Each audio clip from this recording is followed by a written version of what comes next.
to another episode of the Frustrated CEO podcast. We are the podcast that addresses the issues that keep CEOs awake at night. That's what I like to say. I am here with my friends and colleagues, and normally we just breeze through introductions, but I actually want to take a minute to give each of them an opportunity to talk about who they are and what they do for a living. Because we're 68 episodes in, and we kind of realize we've yet to do that. We get asked quite a bit.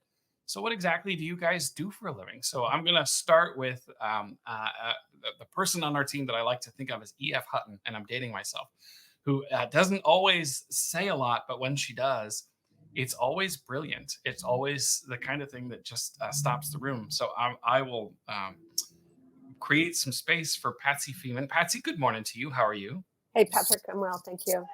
Good, good. All right. So before we introduce Leb and give him a platform, talk about what you do, how long you've been doing it, a little bit, and it'll be a lead in to kind of what we're going to talk about today. Okay. I am fascinated by systems and having systems that are clear and defined and aligned so that the people, right now we're talking about organizational systems, business systems, so that the people within those systems know what they're supposed to do, how they're supposed to do it, and then they get the support to do it. And for me, that involves looking at patterns because we all have patterns in our lives, some we're aware of, some we're not aware of. I often find when systems aren't aligned that those patterns aren't productive patterns. So I'd love to ask tough questions that kind of illuminate what isn't working. So that's one piece. And then I'm really passionate about helping leaders understand who they are, why they're doing the work they're doing, and how do they bring their authentic selves fully to the work they do so that not only they flourish, but the organizations that they work for flourish. Excellent. How long have you been doing this work? Oh, talk about dating. 20 years, 25 years. I actually started out in architecture, so that's how I got fascinated by systems. People kept coming to me with their people problems. I'm like, wait a minute, I'm a buildings person. So then I'm like, decided to put those two things together. Excellent. So, listener, now you know a little bit more about Patsy Feeman. Let's bring in the third member of this cohort that we call the Frustrated CEO podcast team, Leb Tannenbaum. Leb, good morning to you. Good morning. So now you've been doing this. You've been a career consultant. Is that correct? Second career. Second career. My first career, I taught kindergarten. Which is not far off from working with organizations, is it? It's not far off. It's amazingly not far off. I remember actually the first the first consulting opportunity I ever had. They asked me at the end, after we talked for a little while, well, why should I hire you? And I said, because I taught kindergarten. And the person burst out laughing, and we began work immediately. So have you been practicing all these years? What's the book? Everything I ever needed to know, I learned in kindergarten, right? Yeah, there's some truth in that. Yeah. I love this work. So I just have to say it. I love this work. I love helping organizations, and this is kind of like the context. I love helping organizations grow and scale in healthy and sustainable ways. And coming through COVID and seeing how different companies reacted and how different leaders, CEOs, executives, owners reacted, they needed some outside perspective. They needed support. They needed someone they could trust. So I think all of that is part of it. What is coaching? For me, a lot of it is that it's inquiry based. It's not that I'm the expert, it's that I ask really good questions, and I listen, and I care, and that you're intentional about creating a very safe relationship. Um, I've in larger organizations, I've really addressed as an example that it's so safe that if the CEO asks me, "Well, how's Patsy doing? You've been working with her for 4 months now." My answer is, "Please ask Patsy." It's that secure. So I want to underline that coaching is a safe, secure place to explore, to learn, to grow, and confront whatever it is that will help you take you to the next level. A lot of the work, as Patsy said, is around systems. It's around alignment. It's clear roles and responsibilities. Some of it I would characterize as the use of common language and common tools. And a lot of people are introduced to, as an example, let's use tools. They may be introduced to a new tool, but the application is still fuzzy.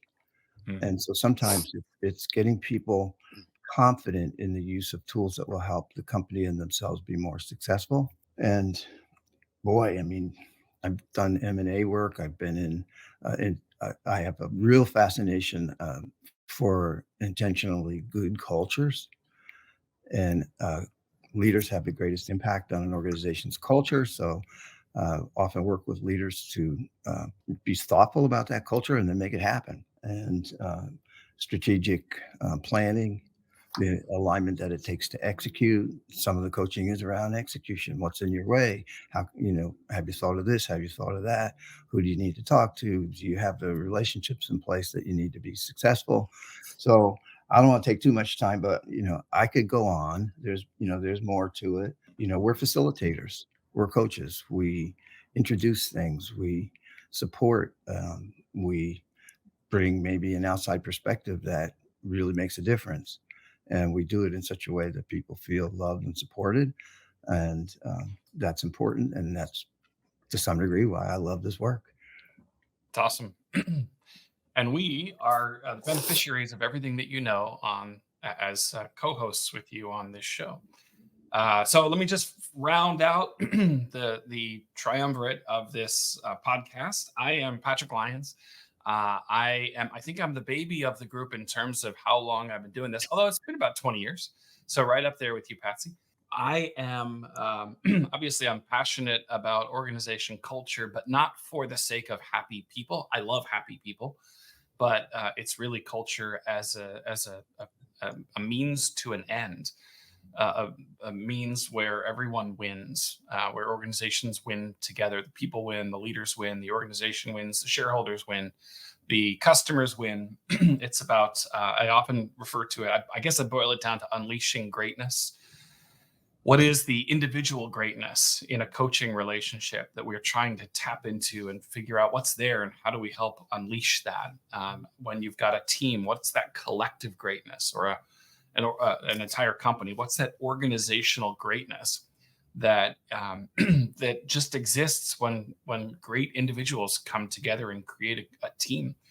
And then the work that I love to do is helping to identify and remove the obstacles that are keeping that greatness from coming out. And what if we just start removing like one obstacle at a time and see what happens? So I will often say to a client or to a customer, you don't need me to come in and teach you how to be great. You already are. What I want to do is figure out where is it being held back, either because of our own missteps or our own beliefs. Right? The three of us do a lot on identifying beliefs and changing beliefs so that organizations can look at things differently. Ultimately, also that you can execute better. That's I like to say that everything that we do is to help organizations execute better. And then, as far as just individually, I like to be a bridge builder, somebody who brings people together, finds commonality. That's what keeps me. That's what I should say. That's what wakes me up excited every day. Is how do we bring people together? Because I think better together. We talk about that for the listener. The three of us talk about that we are better together than anything any one of us could create on our own. So it's just a little bit about us. Thank you for joining us for our 68th episode. If this is your first time, we have 67 other episodes. You probably could have figured that out by the number of the episode. We didn't just start at 68. We've got other episodes that we address the issues keeping CEOs awake at night. We would love for you to check those out. And today we are going to talk about coaching, but not, again, much like culture for the sake of something else. This is really coaching, not just for the sake of coaching, but coaching for the sake of ... fill in the blank.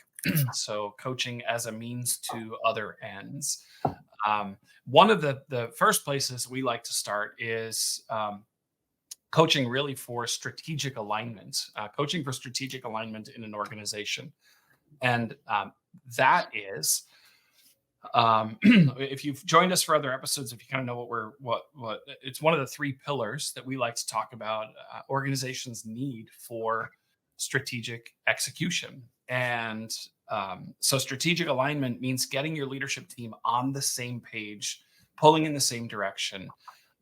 Because, as we like to say, or I like to say, a crack at the top becomes a fissure down at the bottom of the organization chart, right? That's if you've got silos in the organization, it's often a sign of a lack of strategic alignment at the very top.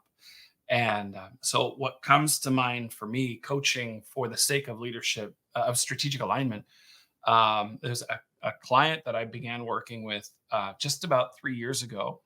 And we started, Lev and Patsy, as we often do, we started with a culture survey, just a baseline. Where are we as an organization? And the results of that survey were absolutely indicative of a very fractured senior team, family-owned company, second generation, third generation, both involved in the business, and a massive wedge between second generation and third generation, just massive wedge, to the point where even trying to have meetings together, not trying, every meeting was contentious. What the culture survey showed, and then talking to the employees, you could hear everybody had chosen sides. People had chosen sides between either that second generation leadership or the third generation leadership. And so I thought, frankly, we were going to start with a strategic plan. I thought that's what we were coming in to create a plan, and we were going to go forth and execute and do some culture work. And what we quickly realized is we needed to spend all of our time in the beginning just on strategic alignment.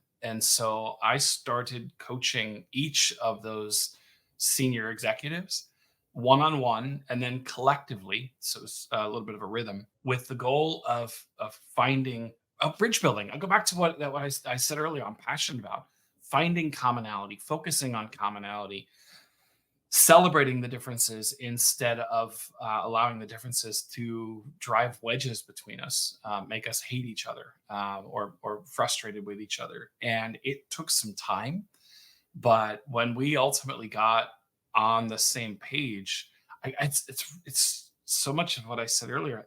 We didn't need, I didn't, They didn't need me to teach them how to be great. They already were, but they were getting in their own way by focusing more on the differences and less on the commonality. And I have to say, what's really interesting is that when we did that work, the senior leadership team found alignment, but the organization didn't immediately follow because they were so accustomed to hating one side or the other, right, of this senior executive team. And I really mean, like, there was some really strong negative feelings that it took a while for the organization, for the people to actually believe that that work was real, that that progress was real among that senior leadership team.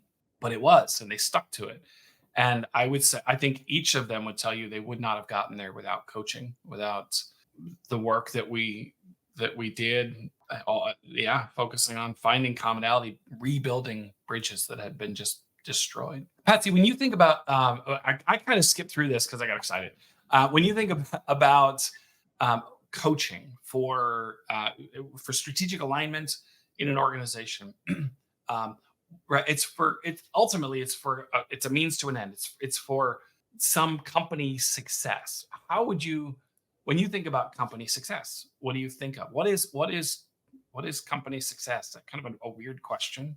Well, company has a clear idea of where they're taking the organization, their clear direction, and their why, their purpose for the sake of something. So we're going in this direction for our purpose. So I think that that's clear. And then you have, it's a lot of what you're talking about.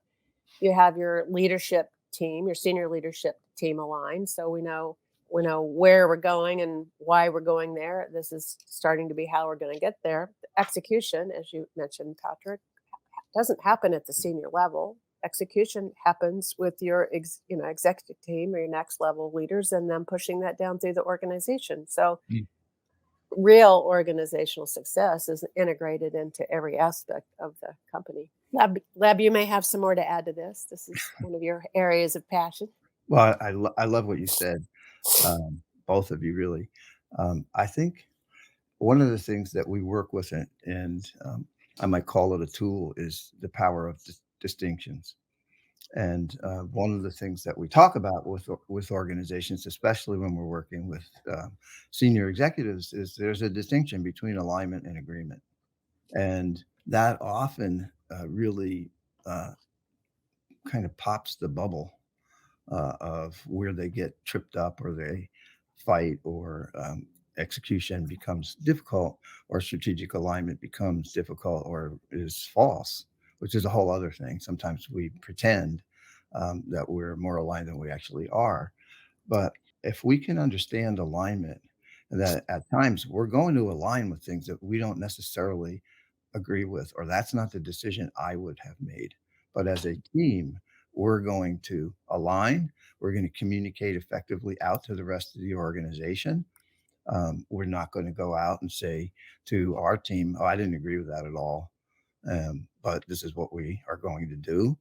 And having those, creating also that safe place for people to discuss and disagree and then come back together when the decision is made by the appropriate person or the team itself, and be aligned.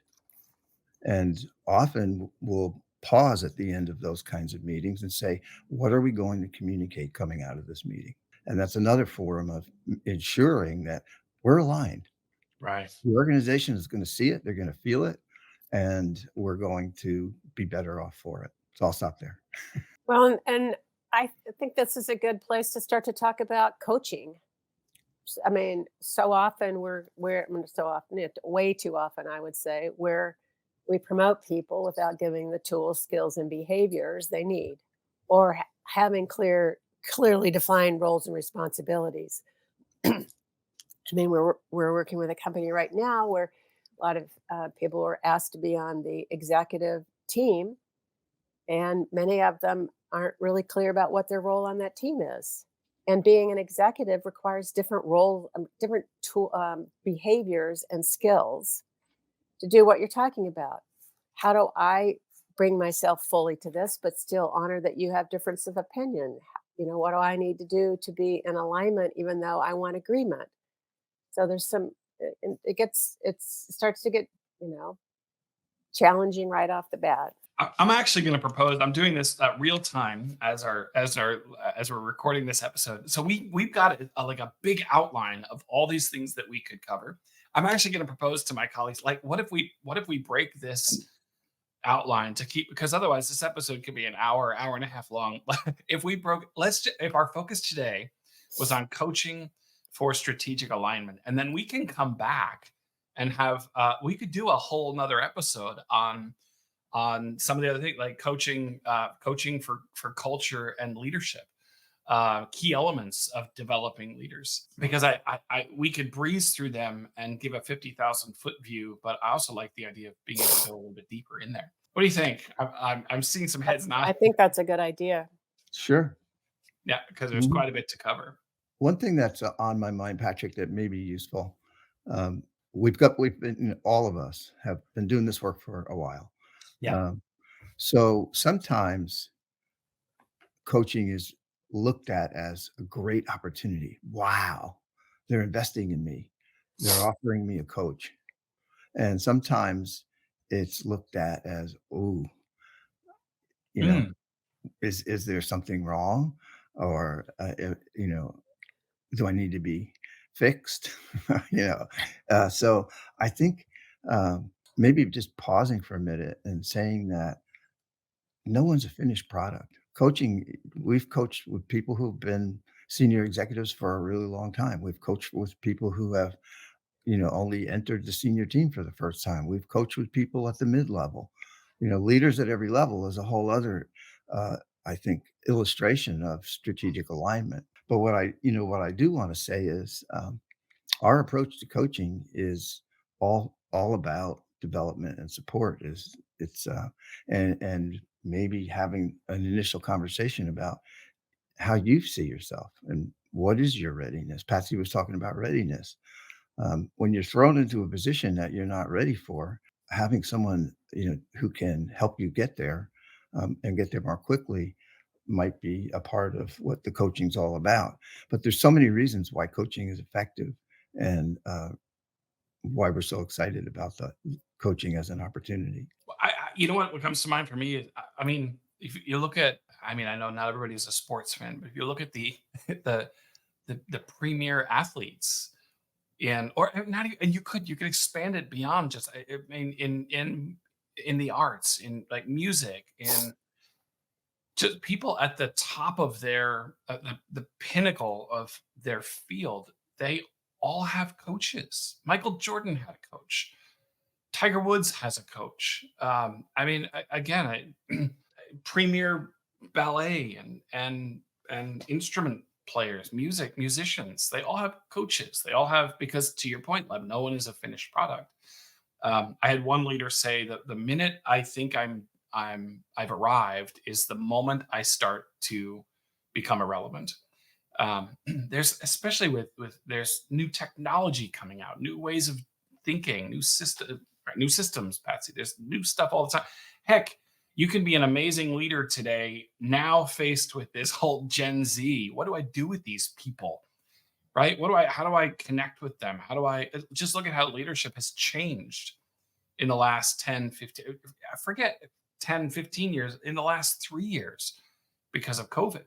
And so having someone that you can bounce ideas, someone that can peel back the layers of an onion, or the layers of an issue, and help you see it differently. I often, that's my preferred style of coaching with someone, is that practical application.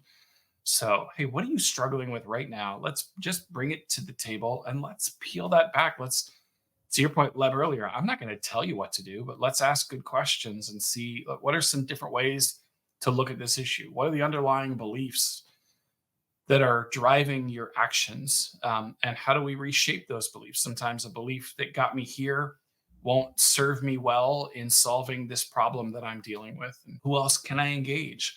But all in the vein of, feedback is my friend. I don't know everything. I it's just helpful to have somebody who can help me look at something slightly differently, so that then I feel confident and competent to go forward and try something different. Um, Try it, gather data, see what works, make adjustments, try something else, see if it works, gather data, make adjustments. It's just that continuous improvement loop. But I I'd mean, be curious about your thoughts on this one. And that if musicians, you know, sports stars, have a goal and have a purpose and have a why. I often find, which as I said a couple of minutes ago, in the business world, people get promoted without really knowing what's important to me, mhm, what's my why, what's my purpose, yeah. and how the organization changes. My role, or my view of the organization changes as you move up through the organization. So you're talking about strategic alignment, right, Patrick, at the top of the organization. That's a very strategy or external focused. Right.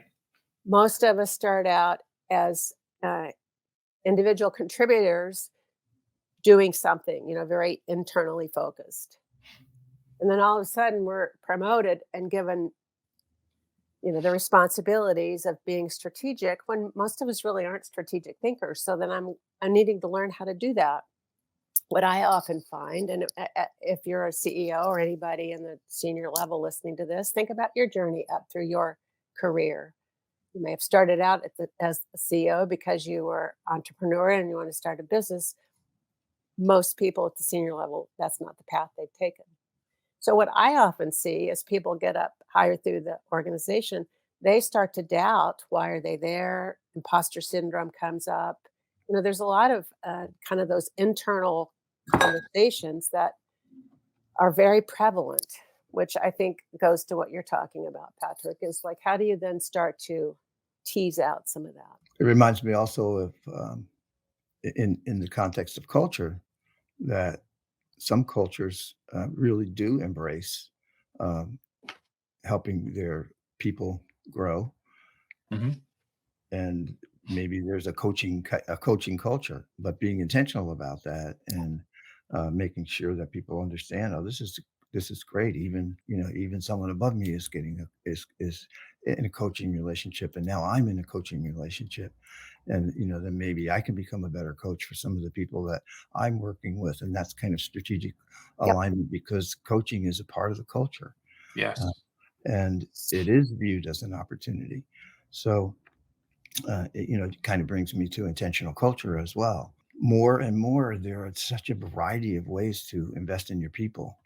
But when you run a Denison culture survey, that's one of the 12 traits that they ask questions about is, are you investing in the skills, the growth, the understanding, maybe helping someone understand uh, their their why and how to help them be ready for the next step. So it does tie, I think, to strategy. It ties to culture. It ties to strategic alignment. It ties to leadership development. I mean, I don't think any of us have become leaders on our own. Very, very few exceptional, people stand out. And, when it comes to culture, it also reminds me of in sports, they talk actually more so off and more often about changing the culture than that I've heard in 25, 30 years of doing this work in the business, unless things really go awry. Yeah, you're right. I mean, if you think about again, I know not everybody loves the sports analogies, but it seems like coaches get fired because of the culture. I mean, I think ultimately it's because of the wins and losses, right? They're not winning enough. But then what's the first thing the new person coming in talks about is creating a different culture, changing the culture, creating a culture of winning or a culture of discipline or a culture of it seems as though sports coaches get fired far more often than CEOs and senior leaders in organizations. But it speaks to how important culture is to execution, right? To being able to win. Patsy and I were talking, Lev, you were talking about creating an intentional culture that supports coaching. Patsy and I were talking about this last week as we were preparing for this, which is a side conversation. I said, have you ever started working with someone, started coaching someone where as that person grew and the organization wasn't growing at the same pace? It speaks to your point that the importance of a culture that supports growth and development for their people, or like a continuous improvement culture. When the culture, when the company is stagnant, but you're coaching someone inside the organization who is growing, who's, I'd say, outpacing the organization in their growth and development. Sometimes you can coach people right out of the organization that they're in because they're growing at such a rapid pace that suddenly the organization no longer fits them, or the organization is no longer attractive. And I realize I even said this to Patsy. I was like, maybe I shouldn't say that in the episode because maybe it makes a senior leader squeamish about coaching. But I rather than arrive at that conclusion, it really should be that you take seriously the investment in the person's development, right? That leader's coaching, but also in how do you support that person internally? How do we grow as well?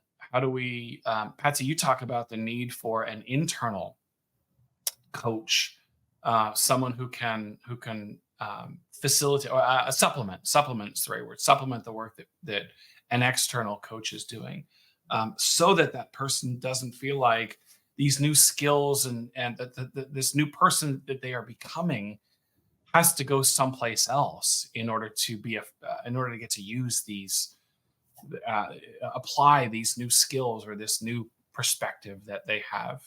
Well, first of all, it's costly on many levels to lose key people. So I want to footnote that. And secondly, if you're really committed, or if your organization's committed to the professional growth and development of your leaders at whatever level, but let's say your senior leaders, which is what we're talking about around strategic alignment, helping people know first of all what their roles and responsibilities are. What does their heart want from their career? What is their purpose? What is their why? And how do you create a development development plan for them so that they know that they're being taken care of. Mhm. And it doesn't mean that you're not. In addition to how are they filling their roles and responsibilities? So internal coaching can be very beneficial just to have that as a foundation, and then the coaching happens around the real work. We when we get promoted or we're operating at a new level, we have to let go of the person we've known ourselves to become the person they're asking us to be, and we're committed to being next. If we're clear about that, some people want promotions. I think there's a myth in the business community that we're always supposed to be getting promotions. I've worked with a number of people who say, you know what? I really love what I'm doing right now. I just want Mhm. to do it better. Is it okay? People have asked me at mid level, is it okay to just stay where I am? Is it okay? Will they still keep me? And I'm like, well, they're like, I've got 3 or 4 or 5 years worth of learning to do. I just stay right here. I would be so happy. Mhm. So it's a yes and. So knowing what your employees bring to the table and how do you support them to get what they want. So that's where I think an internal coach, which is usually your manager, your boss, the person you report to, can be is a really important part of organizational readiness, a part of the organization, the culture supporting leadership development. And it's not exclusive of oftentimes having an external coach because often external coaches bring the skills and the behaviors to help that person learn. I think in case anyone who's listening is questioning this, I just want to mention that um, in today's world, coaching knows no boundaries. We do remote coaching with people in other countries, and it Right. can be just as effective as it used to be when we would come in and meet together. It really isn't very much different. It's surprising to me and exciting to me how strong some of the bonds of those relationships and how intimate and successful and joyful it is to see people really succeed and grow who you actually may not ever meet. And It's a good point. That story that I mentioned earlier, the client that we spent the first 6 months working just on strategic alignment. That was during the pandemic. That Mhm. was at the start of the pandemic. All of Mhm. that work was remote, Yeah. which was challenging not just to them, but to me, only because we hadn't done it before. But I think the whole industry has figured out that this work can be just as effective remote as it was in person. Patsy, you were going to say something. yep. I want to circle back to Lev's statement when we started around no one is a finished product. Mm. And hopefully all of us are lifelong learners, and that helping people identify the top key 2 or 3 skills or behaviors they need to leverage their position that only they can bring in real time. So you talked about being able to have real conversations in your senior level meetings. That may be like for quiet people like me, may be a skill that I really would need how to learn. How do I speak up from a place of confidence and Mhm. getting people to listen to me? That may be the top skill I want to learn. So Mhm. coaching is always again for the sake of something and happens real time. So I think it's really important that people get skills, awarenesses, behaviors. They go out and practice it. You know, Right. you mentioned for those of us who followed Michael Jordan, Michael Jordan's goal was to make 100% of his shots. I think he probably made about 50%. But he went out on the court every day and practice, which is what we're talking about here. You get in those team meetings, you get in those difficult conversations and you practice, and that's where a coach can really be valuable. I practiced this, but this didn't work. Yeah. Or I had tremendous success, and let's celebrate that. Yeah. Agreed. Well, it just triggered for me the recognition that there's a distinction also between leading and managing. And a Yeah. lot of people are coming out of the management role or that level of the organization and being asked to lead, and it's different. Yes. And so, uh, that, getting some help recognizing, "Oh, I'm in a leadership role. What does it mean to lead? Well, how is it different than management? Who am I leading, and what does followership look like? And how do I, how am I impacting the culture of the people I'm being asked to lead? All of that fits together.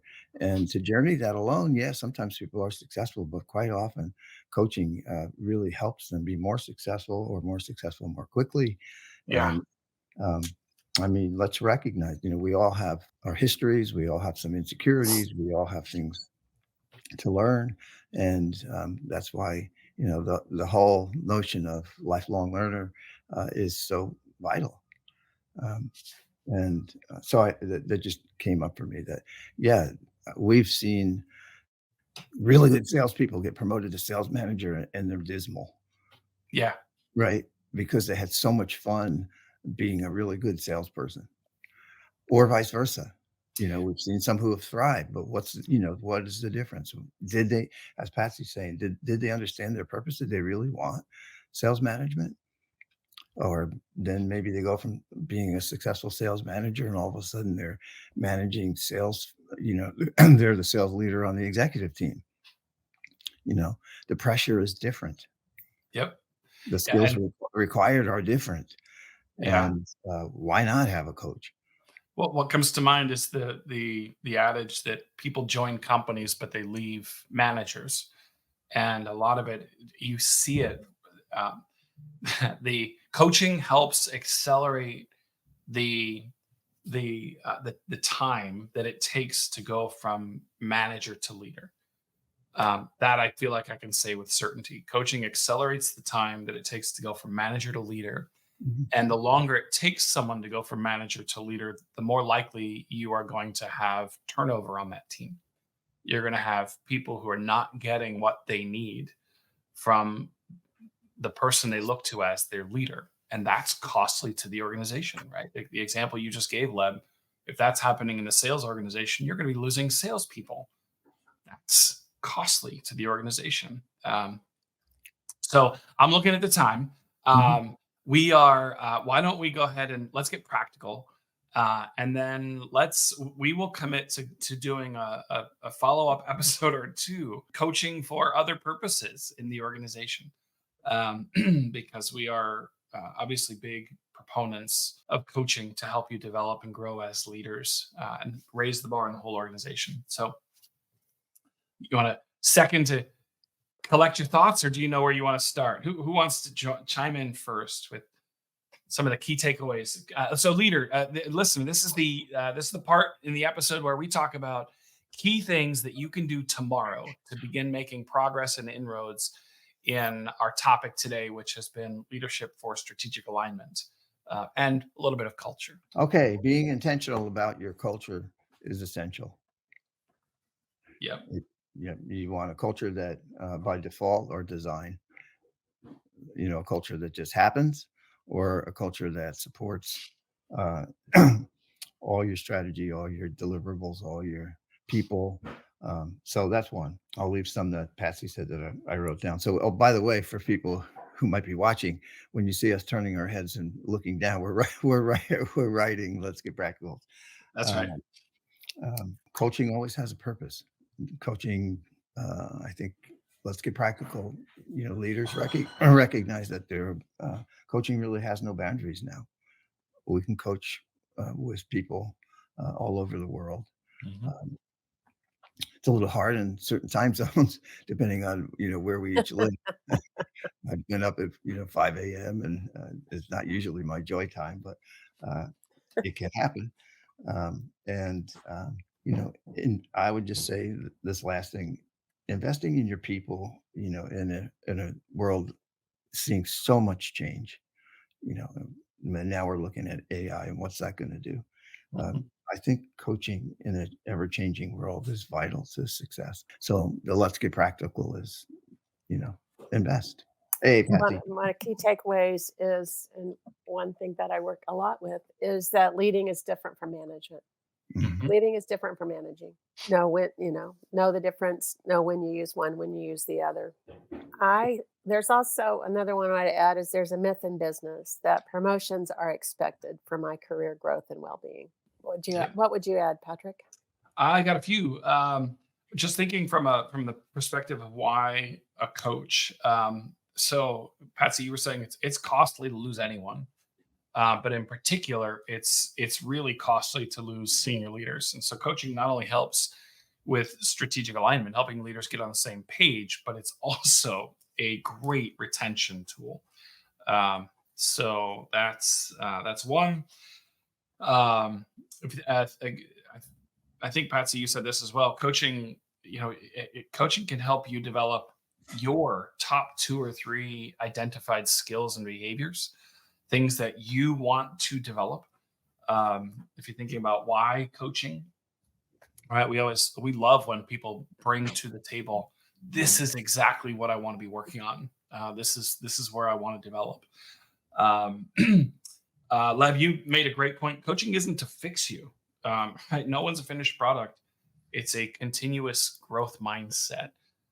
So asking for or needing a coach doesn't mean you're bad or broken. It actually, to me, it's the opposite. It's if you're not growing, you're dying. So, and then Patsy, you touched on the different mindset. Since we're talking about strategic alignment specifically, thinking strategically is a completely different mindset than thinking tactically, and it's often our tactical ability, our individual contributor ability that got us the promotion into, or that started the ascension up the ladder. And an external coach can help you with that transition from tactical doer to strategic thinker, someone who can lead others through the tactical doing. So I have others, but I'll pause and circle back around. Anybody want to add anything? I would add, when you promote people, give them the tools, the skills, and behaviors they need to succeed. What a novel concept. I know. It is novel, actually. It's not very often used. You know what comes to mind there? I think we think that we only throw people into the deep end. The sink or swim thing is only when people are new to the organization. But if you promote somebody and don't give them you can have a long tenured employee and still throw them into the deep end and hope that they swim, and not everybody does. Mhm. Yeah. The other thing I'd add is I think, coaching helps people understand what's my purpose in this. It Yeah. may seem obvious that I want to earn more money or be promoted, but really, what is my purpose? Mm. And how does that balance? We hadn't talked about this, but some of the work we do in coaching is about balance. Is about figuring out a way to maintain or construct a way to have a balanced life. So I think that's important. I think that's a practical thing to recognize. Always has been, and it maybe even more so now. That's good. I think the only other one that I starred that I would add is external coaches bring a perspective that your internal leaders and developers just often don't have. And so there's value in bringing someone, go back to the sports analogy. It's someone who can look at my swing differently or my shot differently versus everybody who plays with me every day. An external coach can bring a perspective that internal folks just lack. And there's real value in that. So, all right, good. Well, anything else you'd want to add, Patsy or Leb?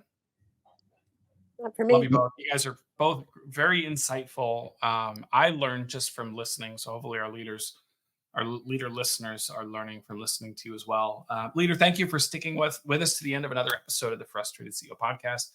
We will, you can find this episode's Let's Get Practical on our website at thefrustratedceo.com, as well as check out our YouTube channel. Just go into YouTube and search for the Frustrated CEO podcast. You'll find this episode and all our previous episodes. And I think, as I said, we kind of pivoted in the middle.